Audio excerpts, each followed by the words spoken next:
Hello, everyone. Welcome to Troy's live masterclass. He is jumping on right now, so go ahead and hang tight and we'll get started here in just a few minutes, okay?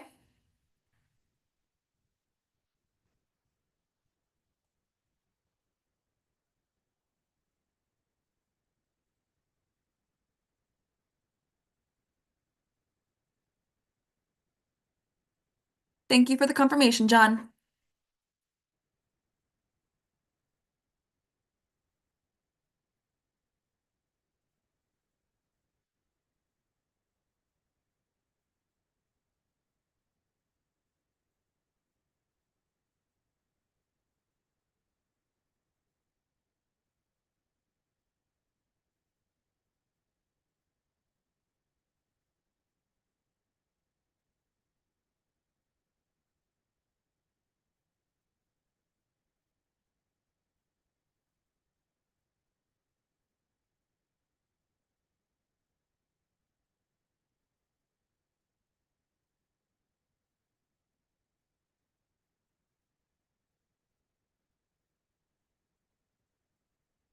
All right, listen, well, this is going to be interesting because my computer went down, so I'm on Maze right now. Okay. So, yeah, like I just tried to log on and there's some issues. So I just had to restart it. So, do me a favor. Would you email the slide deck to May? And then I'm going to get this going right now.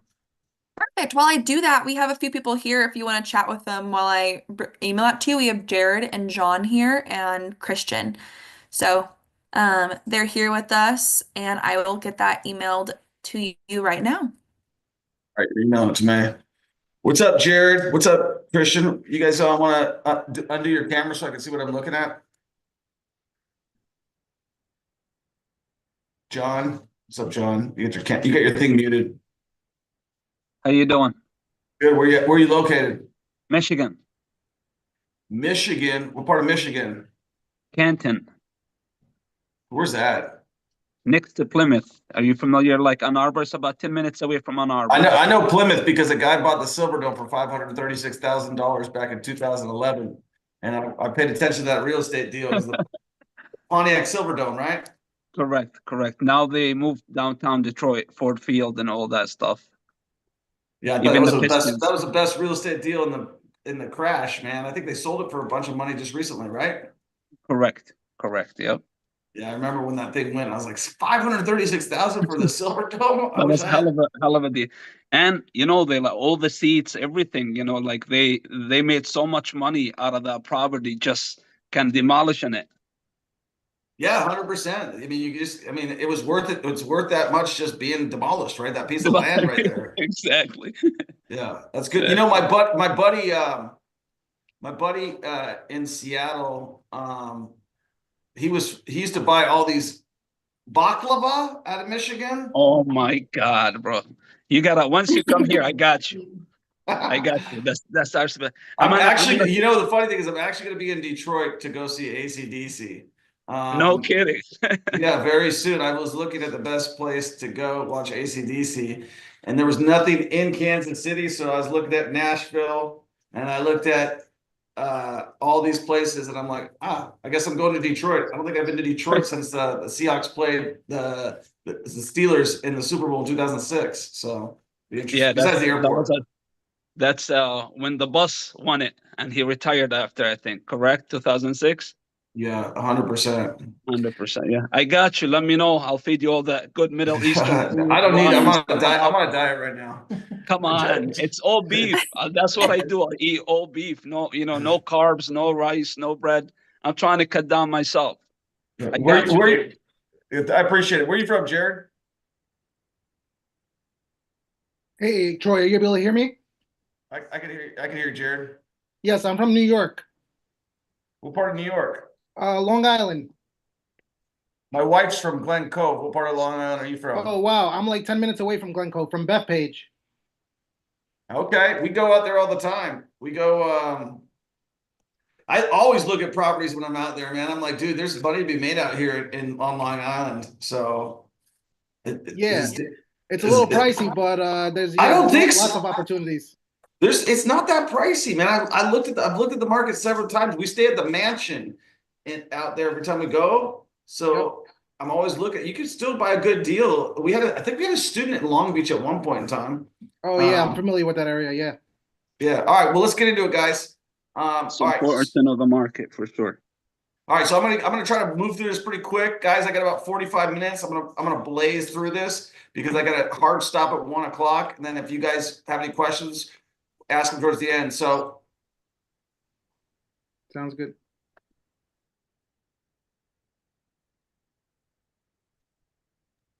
Hey, Troy, we can't hear that video. all right, I'm gonna skip it then. Okay. Okay. So basically that video is if you haven't seen the movie Glengarry Glen Ross, it's basically because my audio's messed up. I'm moving from a different computer right now, so I'm gonna probably have a couple technical difficulties, which really aren't necessary for what we're talking about today. The whole point today is you guys are interested in getting involved in real estate. You guys are looking to learn, and so we're going to try to take you through that really quickly, and then answer any questions you have. If you need our help towards the end and you want to join our program, obviously, that's what we do. We teach guys how to invest all around the country.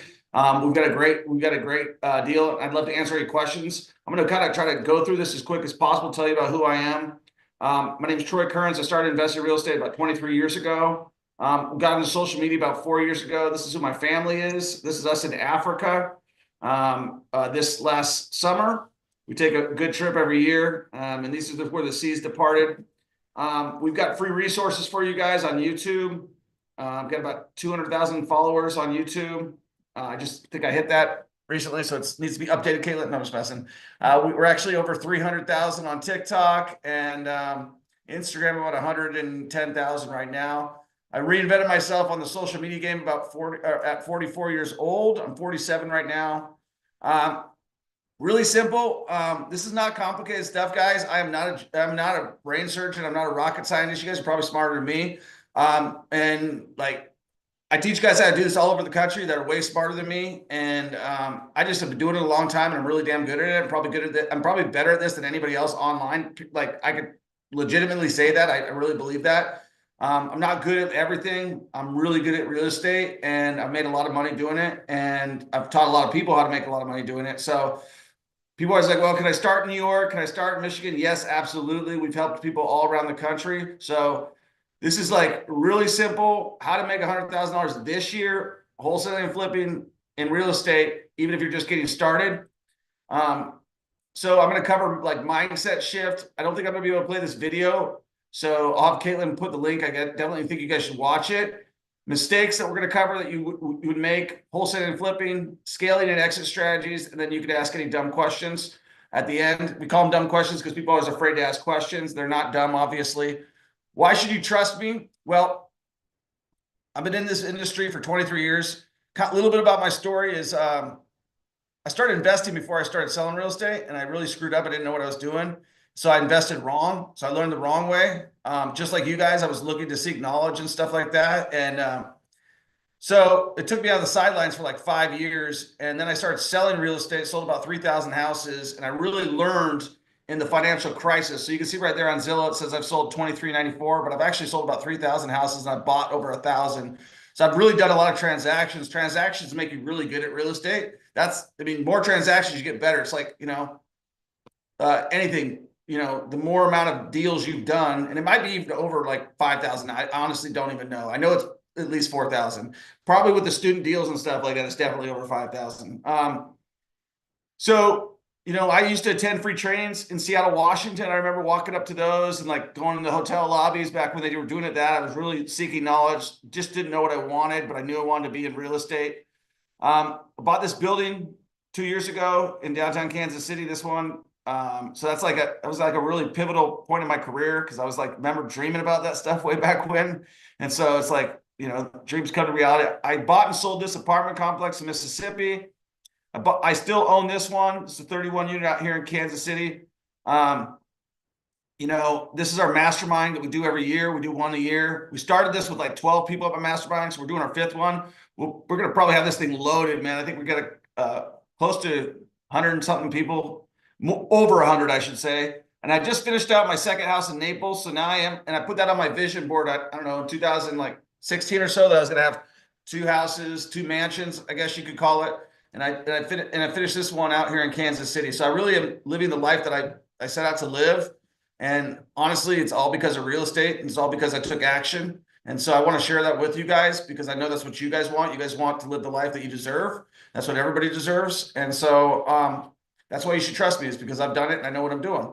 So this is, look, I'm gonna make this like an absolute profound statement. Like, this real estate is the best investment strategy. I know, because I've tried stocks. I didn't try crypto, but I know it's not an investing strategy. I started as a saver. Actually, I was really good at saving my money, just because I didn't have any, so I saved it because I didn't want to, not have any. And then what happened is I started investing in stocks, bonds, and all those things. And I was actually disciplined. I invested in the stock market from the time I was 17 till 42. And then I compared that to what I had in real estate. I had $600,000 in the stock market, and I had $30 million worth of real estate. And I was like, ooh, why am I even doing that anymore? And so it's, real estate, it's wealth creation. It goes up in value. You get cash flow. I never got any cash flow from my stocks. You can leverage and control properties through buying them with banks or through using seller financing. The big thing that took me years to learn actually was the tax benefits. I paid almost no taxes. I pay a little bit, but not much compared to what I make. So it's really a tax shelter for the rich. And it's inflation protection, right? Right now, like average eggs are like $9 a dozen, and milk is like whatever it is, and gas is whatever it is.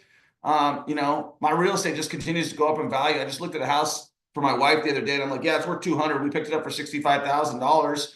And we'll probably put like 30, 40 into it, but it's a way to beat it, right? You can't do that with stock market. You can't go fix up a stock. You can't go fix up a crypto. It's just a gamble, right? I do think that you can save. This was my plan, was just to save my way to a millionaire, and I do think you can do that.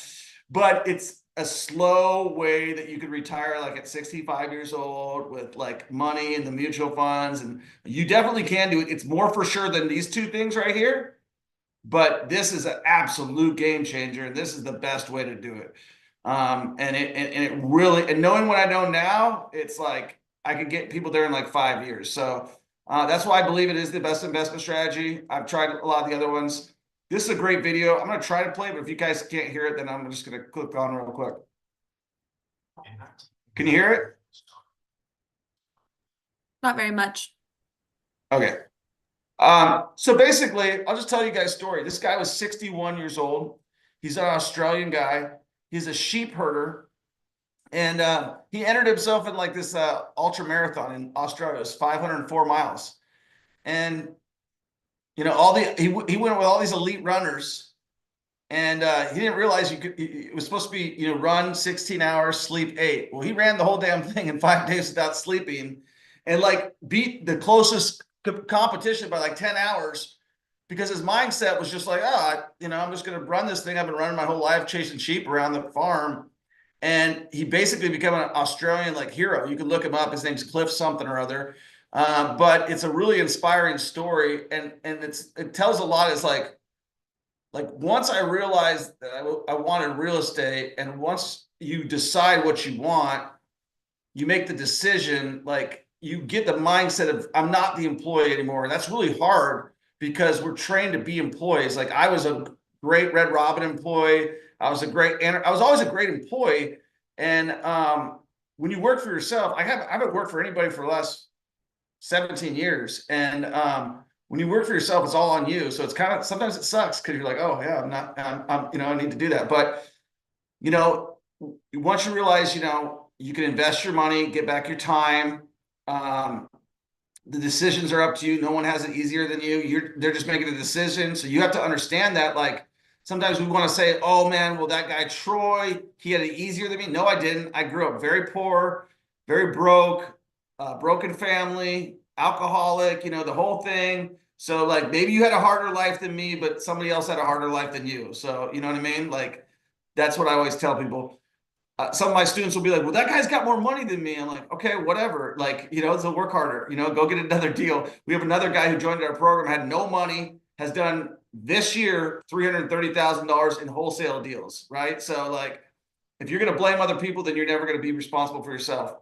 I used to think that failure was your biggest enemy, but it's actually not. It's actually a great teacher, and we all fail, and it's not a big deal. But indecision, not making the decision to do this is what kills your time and what robs you.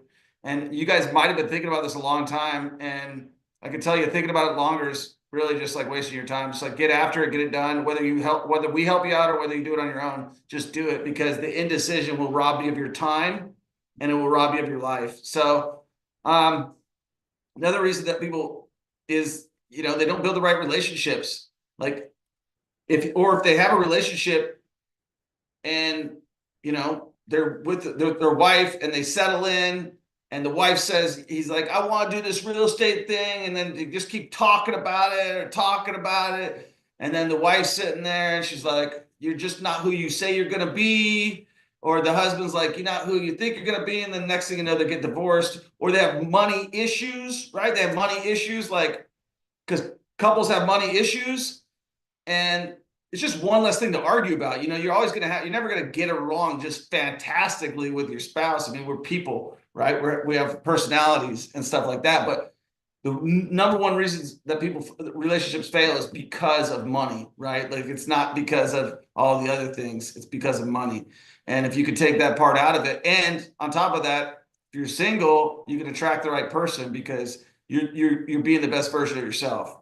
So real estate offers financial freedom through cash flow, property appreciation, which is things going up in value, tax benefits, and leverage.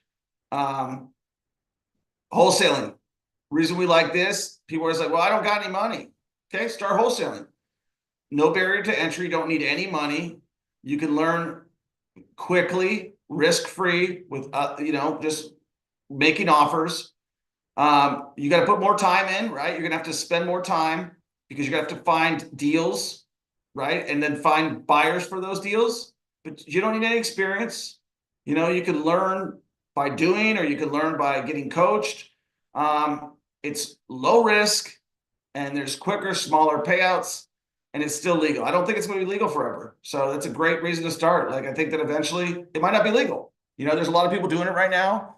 And, the more people doing it, the more bad operators that you're going to have out there. And, those bad operators are going to make it illegal at some point in time, I believe. Flipping. Well, I like flipping because, number one, you can start right now. Like, if you got good credit or decent credit, access to capital. I mean, you don't have to have a bunch of money in the bank account. Like, you could have just access to your credit. You could credit hack. But this one is the whole kit and caboodle. You actually take a house, you fix it up. You can start right now. Like, you can find a deal today. It builds your confidence through the roof because you're doing everything. You're not just taking a property, which this helps you out too. This is a money maker, but this is a confidence builder on top of everything. Teaches you vital skills. Same profit as 10 rentals. Our average student makes about $50,000+ on their deals. We've had the lowest has been 26,000. The highest has been 127,000. And there's less time required, but active involvement. So versus trying to, go and source a deal, you're making lots of offers, right? Experience is helpful. Like, if you're in the trades, it's super helpful. But I actually have got a guy that's probably going to be joining my program who's like, man, I overdid it. And I was like, yeah, because you're thinking like a contractor. So it's not. It also could be hurtful, right? If you have the wrong mentality on those deals. I like the ability of flipping because you can start right now. Like, you can go right now today. We just had a student that joined from Junction City, Kansas. He got his first deal, $92,000. They paid for it. They're going to put 45 to 60 into it. He'll sell that deal for $250. And he was like, just like you guys, he was on one of these things, and he was like, I don't know what to do. And I was like, dude, buy this deal. You know what I mean? Like, this is a no-brainer. And then now he's in it. He's like, okay, cool. And his confidence just shot up just because he pulled the trigger on it. So, these are why people make mistakes in wholesaling and flipping, is they're not consistent, right? They're like, today they're a wholesaler, tomorrow they forget they're a wholesaler. So you got to be consistent. It's like working out at the gym. You can't go, once every once in a while. And Jim's probably a bad example for me, but like because I haven't been that consistent lately. But you no matter what you want to be good at, you got to be consistent at it, right? And but with real estate, it's way more forgiving than the gym, because you could be consistent 3 days a week and be good. In the gym, you got to be consistent. Like, you got to be exercising every day. Wrong priorities. A lot of guys that I've seen fail, people that I've told, don't spend money. You don't need to spend money on marketing. And they'll be like, oh, I just want to move it to the fast lane. And it doesn't work. Because you don't know what you're doing. You're not learning the skills that are going to move you to the next one. So they'll try to spend money versus effort. Effort always is better than money. And then another reason that they might fail is, there's a simple strategy that we teach. It's called double closing. It's basically where you use our contracts. So you lock a property under contract. You use that contract, and that contract talks to each other. And so it does a double close. So basically the buyer, the end buyer, the wholesaler, and the seller don't know what's going on. When you wholesale, everybody sees how much money you're making unless you do a double close. And so what happens there sometimes at the closing table is the buyer sees, oh, you're making 40 grand on this deal? And you're like, and the seller goes, why are you making 40 grand on this deal? So we just tell our students, like, hey, just spend an extra $1,000, $1,500 and do a double close.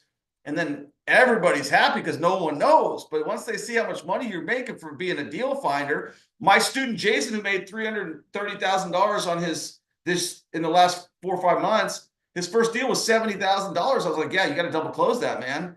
I mean, he has potential to buy other houses from that seller. He has the potential to sell other houses to that buyer, and everybody's going to get mad if they see he makes 70 grand. They're just going to start counting his money. That's human nature. The other thing is they call themselves investors versus building rapport. People don't like the word investor. It's a negative. It's like salesman. It's a negative word. They're like, hey, I'm a local investor. No, you are not. Listen, hey, I'm looking to buy your house. That's all.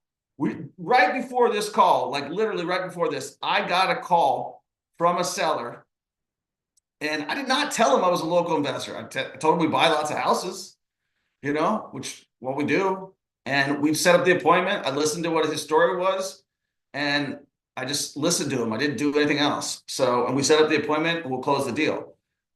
So you want to build rapport, get to know people, like I did in the beginning of the phone call. I find out where you guys are from. We got a Long Island guy, and we've got a guy from Michigan. I was interested in what you guys are about. That's what you need to do with people when you're trying to earn their business, And too many people are trying to perpetuate what they're not. And I just say, people, be yourself, be who you are. You're from Michigan, I'm the guy from Michigan. You're from New York, I'm the guy from New York. Versus like trying to be, I'm an investor. So the other reason that people fail is they want to partner with someone versus actually do the work. They're like, you know what? I'm going to partner. Well, that partnership means I'm scared, right? Like, I don't want to do this, so I'm going to partner with you because I'm scared to do this. And what happens is partnerships, most of them, they don't really last. Some of them do.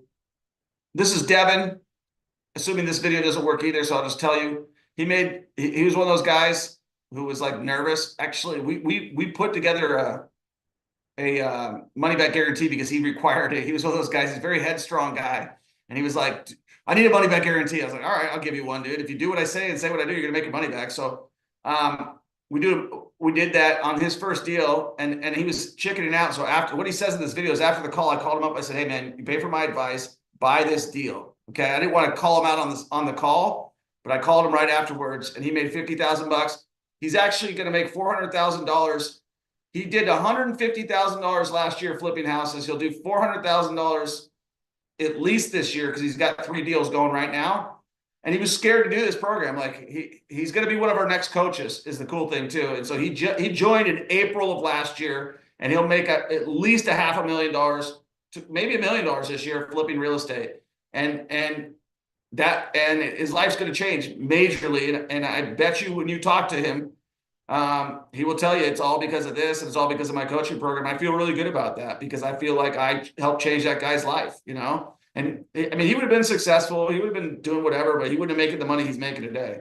So, so how do you avoid these mistakes? You got to, number one is, everybody's like, well, I got to flip a property. Well, it's like, okay, are you looking at deals? Are you like going and getting pre-qualified? Like, are you doing the small steps that you need to celebrate because those are towards you're making that big win? It's like, if I'm going to go run a marathon, I'm going to be like, I need to run a marathon. I need to run a marathon. I got to be like, all right, I'm going to start walking. I'm going to run a mile. I'm going to do it. And I'm going to celebrate those wins versus say, hey, I just got to flip a house. So you got to start with baby steps. Like get your financing in order, get direction, and be more making costly mistakes. I know some guys, even when we tell them like, hey, make sure you run everything by us, make sure you run everything by us, they'll be like, hey, I bought a deal. I'm like, like, dude, we got to look at that. I'm like, don't do it. They're like, I'm like, you didn't want my advice, or you know, or you don't want to hear what I got to say, because we have 100% track record of every single deal that we have vetted of people being successful. And so, like, why would you want that? So I would say, like, make sure you get the advice before you do it. If you are in a coaching program, getting proper direction. And don't take advice from people that don't know what the hell they're doing. A lot of people will be like, oh, my buddy told me not to buy it. It's like, oh, how many houses has he flipped? Well, none, but he's a plumber. Okay, whatever. You know what I mean? Like, who cares? When in doubt, get a mentor for guidance. And this is the biggest one, guys. Like, whether you do or do not get a mentor, don't overthink this. Just execute, man. Like I said, indecision. I struggle with this with students. They're like, oh, should I? I'm like, make the offer, buy the house. And so I'll just have to do a challenge. I'll be like, all right, 10 offers by Sunday, or you can't come on the calls. You know what I mean? Like something like that, because they just need that extra push. So just don't overthink it. I'll tell you a quick little story. So it was my time to get my pilot's license in 2012. I was like, I don't like to fly. I'm going to get over my fear of flying. I'm going to get my pilot's license. So coach, my pilot coach was like, hey, Troy, you ready? You got this, man. You ready to solo? And I'm like, thinking about it. I'm like, oh yeah, he says I got this. I'm like, I've been pretty good at all the pilot stuff. I'm like, you're not going to be up there with me? And I'm like, he's like, nope, this is on you. And I'm like, well, what's the cost if I don't do well on the pilot's license? I'm like, it's my life. I die. And that's a real deal. Like we've seen this lately in the, in the news. Pilot, that happens. Planes crash. It's a real fear. And so I was like, you know what? I don't want it that bad. I don't want my pilot's license that bad. I think I'll just focus on trying to buy a plane. And but my whole point in that is this is not going to kill you. This, we've never had anybody lose money. So don't overthink it. You're not going to die. You know what I mean? Like this is real estate. You'll be okay. So tips for wholesaling. Well, it's the fastest way to make money, but how do you do that? Like number one, you want to find motivated sellers, people who are behind on taxes, people who are behind on abandoned homes, people who are behind on their facing foreclosure. You might think, well, why the hell would anybody who's got equity in their house facing foreclosure not put it on the market? I'll tell you, they're embarrassed. They don't want their neighbors to know. They don't want their friends to know. They might be facing some sort of substance abuse, some sort of life-altering event, and they need your help. And that's the cool thing is like I have literally walked up to people, helped them. They've given me a hug. I made $100,000 and they've given me the biggest endorsement ever. And I changed their life because if that foreclosure wasn't stopped, their whole life would have gone a different direction. And so if you just treat people right, they're going to, now if you take advantage of them, it's a totally different story. But if you just treat people transparently, hey, my name is Troy, I can help you. That's a great way. Focusing on tax sales. We just helped a student get a deal with a tax sale. Her name's Alicia. Her husband is in the Army. And she found a deal on one of our calls. I was like, yeah, I'll help you with this. I called the seller. Seller said, I don't want to deal with the house. We've lost it to tax sale. Cool. Well, we know the tax sale hasn't matured. We're getting the house for $1,000. She's got to put some work into, like, not physical work, but she's got to help get some paperwork signed and do some things and learn some things. But she'll make like 40 grand with no money into the deal, like, and all she had to do was bring us the deal. We helped her out, get the rest of the stuff. So that'll be a wholesale deal. The cool thing about wholesaling, it's got a fast cash conversion cycle. So you could literally, we had one student that's wholesaled a property that he made $35,000 on it. He put no money in the deal. He just got the contract and no money, no risk. So it's definitely volume, but you want to build relationships. Make sure that whoever you're wholesaling to, that you leave enough money on them to make money. One of the big mistakes that a lot of wholesalers make, Jared, is that they'll be like, oh, let me see the most money I could get. Well, the flipper makes no money. That flipper gets destroyed, and he's never coming back to that. So leave plenty of money for the other one. John, the other thing is like, they don't negotiate right. They'll be like, they'll go up too quick or they'll go down too quick. Somebody says they offer him $50,000. The seller says, well, I'll take 75. They go, okay, versus being like, well, I can beat you at 52. Move up slowly, right? Don't move up so fast. Go down, go low ball and go up slowly. It's the best thing I can say right there. Cool thing is you close fast, get paid fast. So it's all about finding the deal. That's been Jason. Jason's one of our number one wholesalers and somebody who just joined. The number one reason for his success is he focuses on deal at a deal. He gets one, he closes it, he moves on to the next deal, and he moves it fast. He doesn't try to pile on tons of deals. He gets one, he gets it, he makes sure everything is ready to go. He gets paid, he moves on to the next one. He's not trying to have 25 deals that he doesn't close, which a lot of wholesalers make that mistake. Tips for flipping, cosmetic, paint, kitchen, bathrooms, and kitchens are going to yield the best ROI. Nothing that you want to do, nothing major. You don't want those fire damaged houses, major things. You can move a couple walls, but you don't want to move anything that's load bearing. Simple. Just stick to the simple stuff: floors, fixtures, cabinets, countertops. Nothing major. Avoid using permits when possible, and ideally ever. Sometimes you're gonna have to pull them. My rule is gonna be like, hey, follow the local guidelines or use your best judgment, because I'll tell you that 99.9% of all flippers don't pull permits, no matter what. Okay, so sometimes that's hard for people to understand because everybody wants to be a law-abiding citizen, but the reality is that's those city ordinances and stuff like that, and sometimes they're just too much trouble, and they want you to have a permit to put your freaking doorknob on these days. So I would just tell you that you gotta use your own judgment there. If you're doing a major renovation, my example would be to get a permit. If you're doing something small and it's just cosmetic, then I wouldn't do one, even if the city said that it required it. So the goal is you want to marry flipping and wholesaling, because you don't have, if you're not gonna be able to buy every deal when you're looking at deals, but let's say you've got a deal under contract that you're planning on flipping, and you're like, you know what, I found a better deal, but I already have this deal. You can wholesale the deal that you have. So you want to know both strategies, right? You don't want to just be a flipper. That's what happened with me. I was flipping so much, and I'd find all these deals, and I'd be like, all right, I'll sell this to this guy, and I got to meet a lot of other guys doing that. A lot of guys actually who are on social media now talking about flipping and wholesaling, the guys that I taught back in 2016. The cool thing is, once you really do this right, is, right now you guys probably have a goal for income. I just want to make more money, which is what everybody wants. But really, once you get flipping, you could basically, what you really want is you want what I've got, which is the snowball, which is my rentals cash flow every day enough to buy another rental, right? Not every day, but every couple weeks, I have enough cash flow coming in to buy another rental. And so that's called the snowball effect of where just it just keeps getting bigger and bigger and bigger. I flip because it's easy. I've been doing it a long time, but I love buying rentals. Rentals offset your taxes. So once you flip, if you buy rentals, you don't have to pay taxes.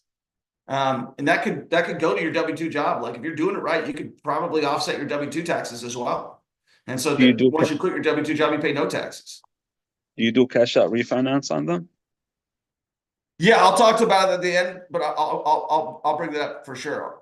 So FHA loans, these are all the ways that you can get money. Basically, people are like, well, I can't get a loan. If you are a veteran, you can get a 0% down loan. If you're in a rural area, even in Michigan, even in New York, you can get a USDA loan.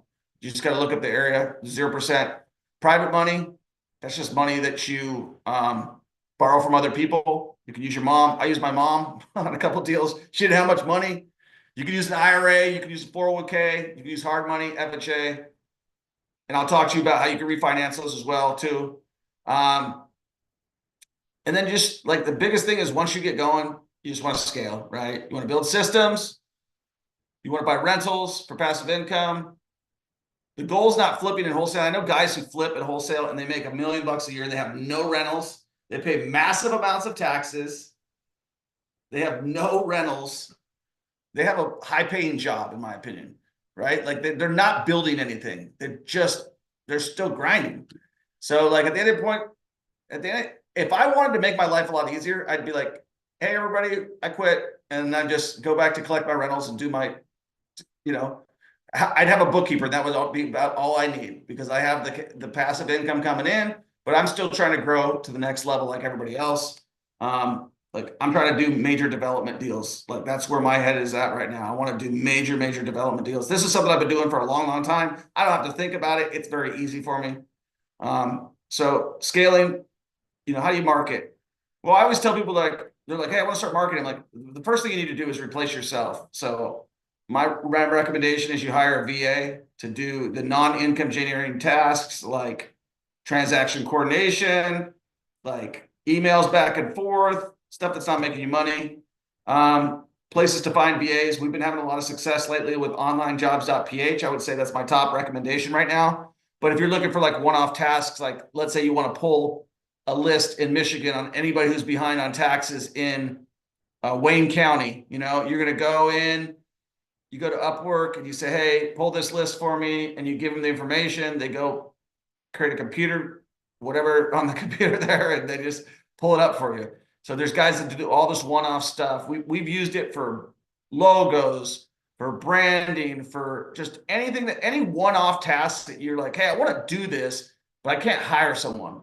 Go to Upwork, go to Fiverr. You'd be surprised how cheaply you can get stuff done. Caitlin's embarrassed sometimes when I give her the prices, what I'm willing to pay. I'm like, throw $50 there. She's like, $50? I'm like, yeah.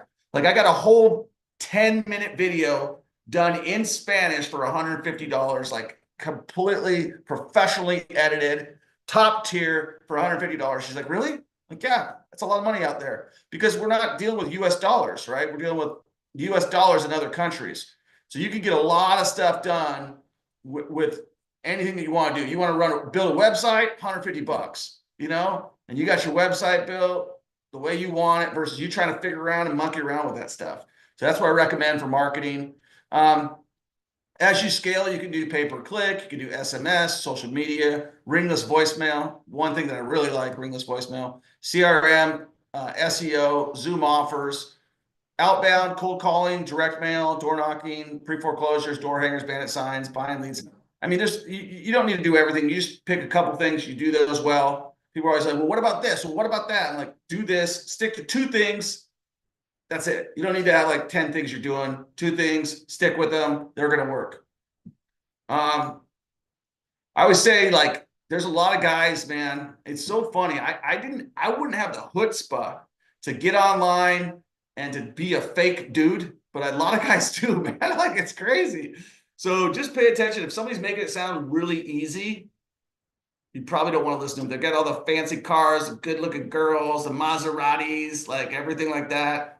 They're probably a fraud, to be honest with you. Okay, and it works on a lot of people for whatever reason, man. They see a Lamborghini, like, oh, that guy's successful, and the guy could have nothing in his bank account.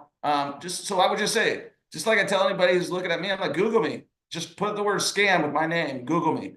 That'll save you a lot of money sometimes. They don't practice what they preach. You don't see them out there ever with a student. You don't see them ever out in a house. Why wouldn't they show that? Because they don't do it, right? Lacking transparency about their background. It's like, oh, all of a sudden, I used to be this guy, but all of a sudden this happened, and now I'm the successful guy.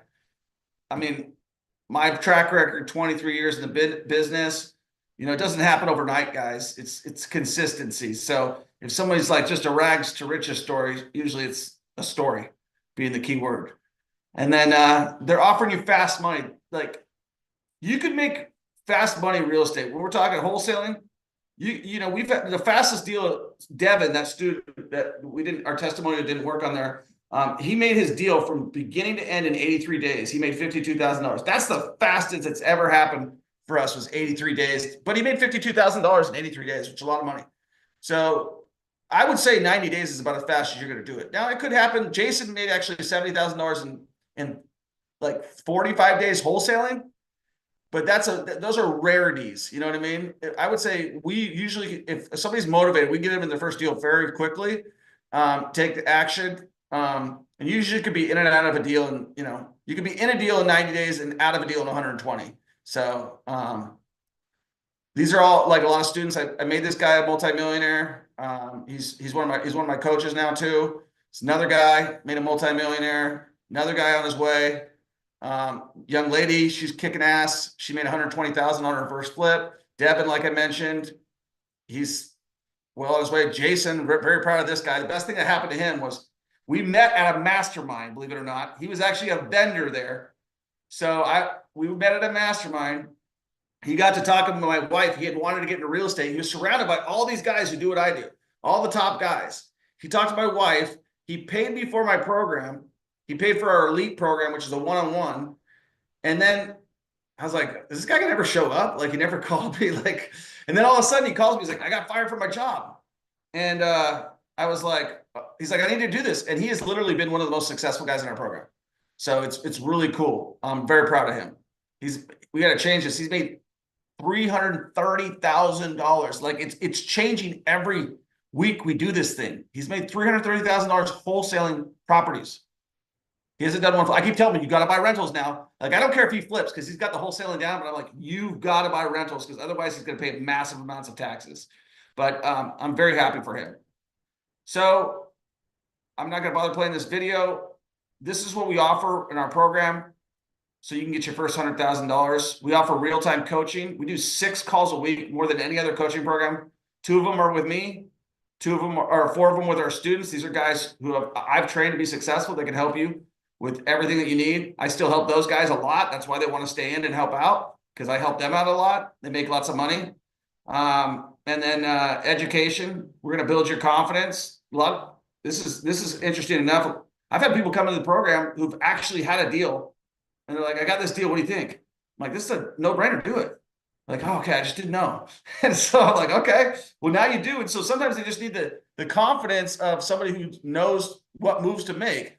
So that was one of my guys, Ramon. He came in with a deal, and I was like, yeah, buy that deal today. And he had just joined. I'm like, lock that thing down today. And he made like $58,000 on that deal. He's got a second deal going right now. So we don't just talk wholesaling and flipping, guys. I know we talked about that today. I can teach you anything that you want to learn about residential real estate. Commercial, I know pretty well, but not as good as I'm going to be my own critic here. I don't know syndication as well as I should. I'm about ready to convert the skyscraper to a multifamily, so I'll be learning my syndication through that. And I'll have a couple of my mentors along the way to help me out as well. We'll teach you how to get access to capital, private money, hard money, all that stuff. We'll teach you how to do joint ventures. You'll get all of our contracts, everything.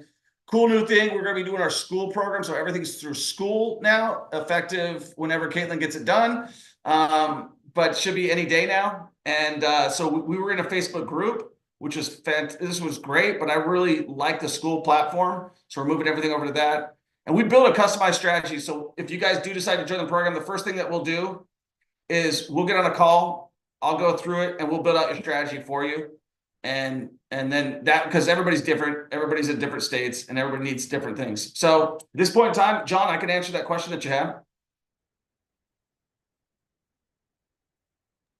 Can you hear me? Yeah, perfect. Yeah.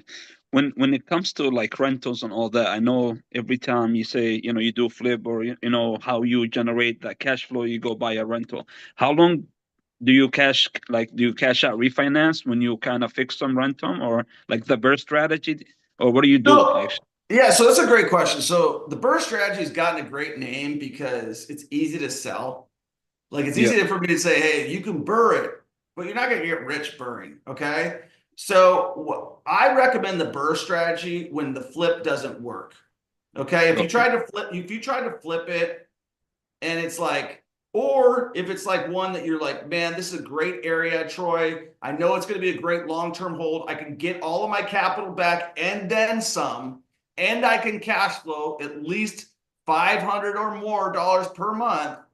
And I can get all my capital back. Then I recommend the burst strategy in those 2 instances only, because you're better off to flip and then take the profits from your flip and put it down on a rental then you can get access to that capital through a line of credit. But once you do a cash out refinance mortgage, you're paying interest for 30 years.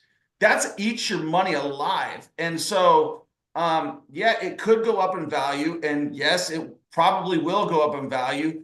But I like to teach people bulletproofness. Like my portfolio is bulletproof. Okay. And I think that's what most people want.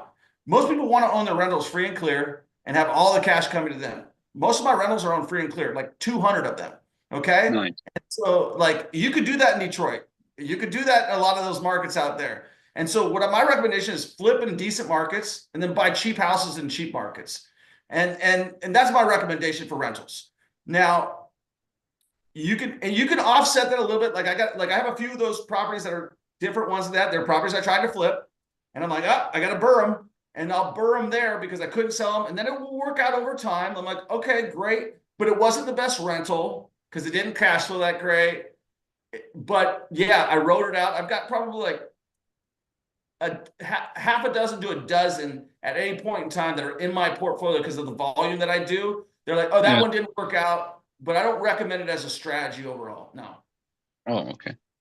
Do you hire a management company on all your rentals, or do you manage like in-house management? What do you guys do? So I do in-house on all my own, and I recommend that you do in-house on your own too. And now here's the reason. Unless like if you're buying out of state, I would find a property manager. If you're doing it local, I would just say I'm the manager. I wouldn't say I'm the owner. But you got it, you like because you're the manager of the LLC, right? But Correct. if you're paying a manager to manage your properties, and you only have one or two, number one, that's a waste. Number two, they're not going to be looking out for your bottom line. They're not going to be, and the repairs kill you in management. Okay. So, like, I know it'd be popular for me to say, like, oh, yeah, just hire a manager. It works out great. No, it doesn't a lot of times. You're going to have to you're going to spend as much time watching the manager as you are going to be watching the tenant. So, my recommendation is you don't tell them that you're the owner because you're the manager of the LLC. And that way, and you don't cut them any slack, but you are going to learn more by managing your own properties than you are by hiring a property manager. And then once you get to the certain point, you bring that in-house and you have somebody manage your properties. Like I don't interact with my tenants like maybe once or twice. I have my team do that because yeah, you're going to be a human being. You're going to be like, okay, I'll cut you a break, but that's what I recommend for sure. Cool. Jared, what you got, man? Yeah, I got a question in regards to like for rentals. Is Section 8, that's the hype you've been seeing online these days. Just wanted your thoughts on like these properties. Once you flip them, do you advise doing Section 8 versus like traditional renting? I mean, Section 8 could be great. It is getting a lot of hype right now. I've been doing it for 14 years.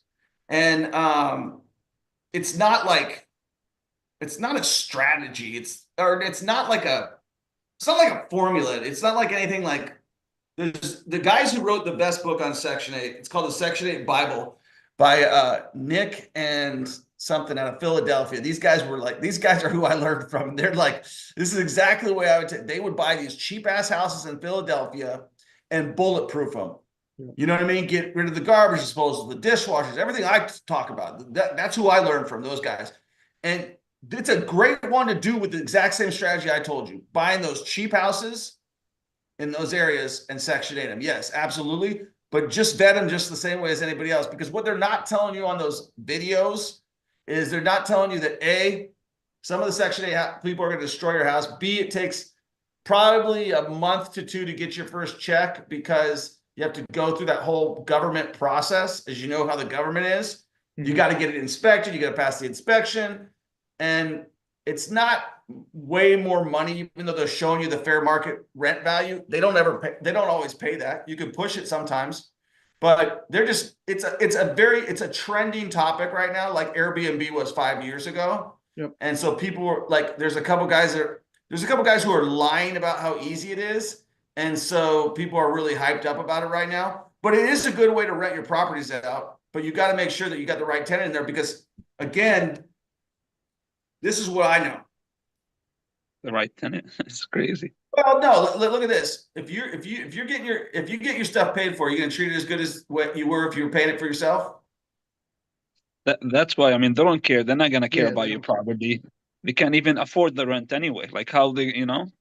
Well, I think that you could have a great I think Section 8 is a great way to rent your properties, but I want to just be clear. They are usually harder on the properties than because it's not their money. Generally, the more the voucher that they qualify means they have more kids, and they're just going to be harder on the property. I rarely have a Section 8 tenant with has any blinds left because the kids hang from them. Okay, like I'm just being honest with you. And what's the most exciting experience if you're getting on 100% government assistance? Moving to a new nice house every time the house that you destroy goes. So my recommendation is, yeah, Section 8 will work great, but make sure that like if you're dealing with a Section 8 person, how often are they moving every year? Because you could count on the fact that they're going to be moving out of your house in a year. And why are they moving every year? Because they're looking for another place after they, that's the most exciting thing for them. Think about it. You get free rent, like, and you get a new house every time you move. So like we hate moving because we have to pay for the mover and the bills and all that stuff. They're like, I got a new house. Cool. I don't even have to pay for it. These guys have to pass this inspection and I got to get all this stuff. So it's a good strategy. It's not what all these guys are making it out to be. Okay. Got Do it. you own? Yeah. And you can't, and the other thing they say is, oh, you just need a lease for that. A lease does not overcome all the crap. Like, you can bulletproof the houses and you should bulletproof your houses for anybody. Like, even if it's regular tenants, bulletproof them, man. Don't put garbage disposals, don't put dishwashers in them. Like, those are just things that could go wrong. Yeah. Are you People, yeah, go ahead, Jared. are you allowed to put like insurance, tenant insurance on your Section Oh 8 yeah. properties or no? Hell yeah, you are. I just got a check for 12 grand on a tenant Nice. insurance. Yeah, and Nice. you can name yourself as the third party beneficiary, which is what I do. Okay, So perfect. yeah, that's the best type of insurance there is out there, in my opinion, because it's $8 a month or something like that. And even if the tenants don't pay it, I require it. But if they don't pay it, I'll pay it. Because if they mess up the house, like we had 3 floods out here recently because of the freezes, Yeah. and it was all because people moved out and then turned off the utilities, right? Oh, But okay. it was during the Section 8 lease, or not the Section 8, during the lease. So we were covered on every one of those issues and Thank some, God. and Thank God. some. But it's not my insurance; it's theirs. But they pay you the rent though. They fix your Yeah, unit, I correct? actually made money on those insurance checks, Nice. Nice. but my insurance rate didn't go up because it's not my insurance. So, That's even better. so what do you guys want? Are you guys going to start? What is let's do it. What is it? How can we get started? Like Yeah, what is the what's the info on? upfront Yeah, I'm cost ready and to all that? start.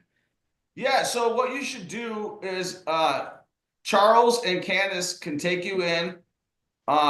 Charles, are you there right now? Yep, I'm here. Why don't you get with Jared, and Candace, why don't you get with John and then run them through everything and then we'll get you going, guys. Okay, sounds good. Yeah, I actually been talking with Candace for a Oh, while. okay, then let me do that opposite. Jared, you get with Candace. Charles, you get with John. Okay, yep. I had a So, follow-up question, Troy, if you don't mind. sure. As far as like markets, I know you were in like Baltimore recently, and that's not that Yeah. far away from me. I'm kind of debating, my market in New York's a little expensive. I don't know. Philadelphia is kind of what I'm going for, and Baltimore, Maryland is what I'm interested in as well. You should flip in New York and you should buy in Baltimore 100%. Okay, just to offset for taxes. Yeah, so like I would flip in New York because it's just gonna be too hard to commute to flip out there. Uh-huh. But you could flip in Baltimore once you get the hang of things a little bit. But you should definitely flip in New York. We'll be able to find you a deal out there for a couple 100,000. I know that market. You're Okay. just probably looking at all the stuff. You should flip in New York. I wouldn't flip in Philadelphia as much. Rentals are too high in Philadelphia. I bought rental for 32 grand. I just sold it for 145. You could still buy those rentals in Baltimore. Baltimore is a great market. Okay. Thank you. So yeah, 100%. Why don't we do this?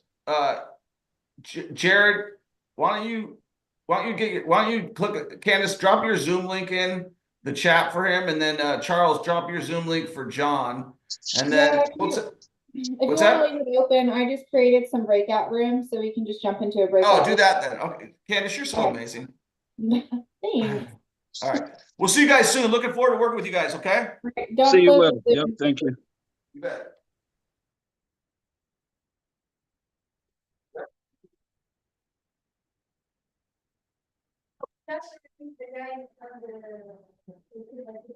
Anna, do you know for the breakout rooms if I should just leave the meeting running? No. No? Okay, I'll leave it running Okay. and then just we'll end it when it turn off this.